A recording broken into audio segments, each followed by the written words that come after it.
We start with breaking news this hour. Video has emerged apparently showing Syrian rebels firing an American-made anti-tank missile that hits a car carrying Russian journalists.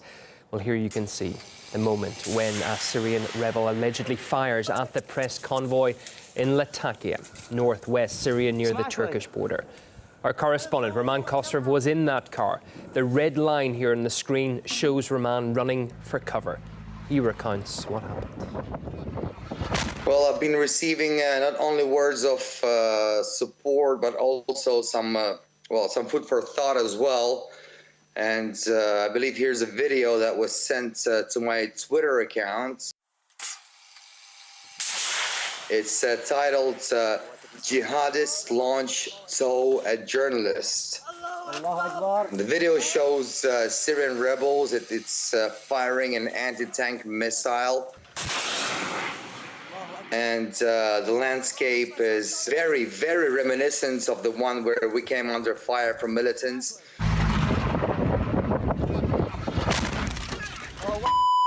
And actually you can see people running for cover in the distance, and I'm pretty sure that must have been us, and that person running in the back, that must be me. And here you can see the site from two different angles. Video on the left is the new one. We've zoomed right in, and on the right is what we filmed when we came under fire. And as you can see, it looks like the same house in both videos. Now going back to the start of the new video, a militant is launching a rocket from an anti-tank system, and it looks exactly like an American-made TOW anti-tank missile. It has a range of more than 4 kilometers, and it was covertly supplied to Syrian opposition forces since 2014. That information is available. As far as I know, hundreds of TOW systems have been spotted in the hands of numerous different rebel groups. Right after the attack, the Syrian army brought us what they said was a launcher from the rocket that hit the media convoy.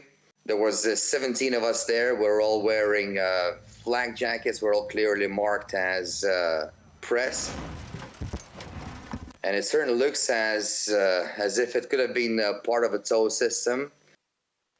We asked military expert Charles Shoebridge for his take on the footage. He says there's enough evidence that the missile that hit the RT crew car was an American-made TOW weapon system. I've seen three separate sets of evidence, if you like. One is the photograph of the component part that was reportedly found close by. Another is the piece of video that shows what appears to be a rebel firing a weapon system.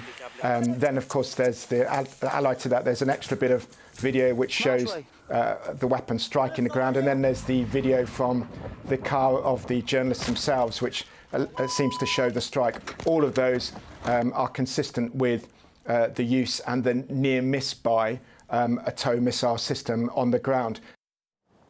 So from what the experts are saying, the video of the American-made missile hit the press convoy. Such weapons were supplied by the US to the so-called moderate opposition in Syria, something Washington confirmed. Everybody acknowledges that there were issues and challenges with respect to the training aspect of some of these moderate opposition fighters. But what has proven effective in the past, particularly in Syria, has been the equipping part of training and equipping.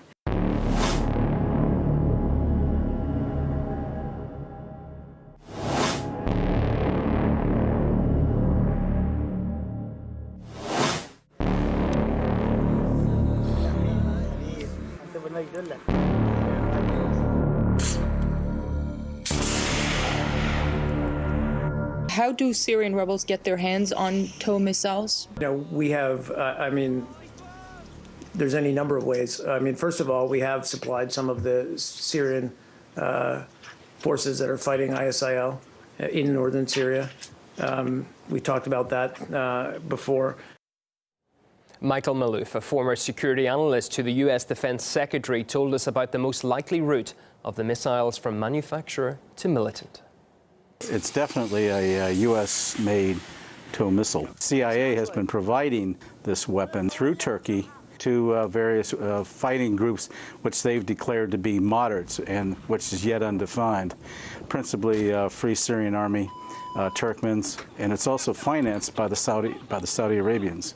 More tows have actually gone into Syria to these so-called moderate groups, Sunni fighters, really, ever since Russia actually began bombing. So the amount of tows going in there have actually increased, and the Saudis, of course, are paying for a lot of it.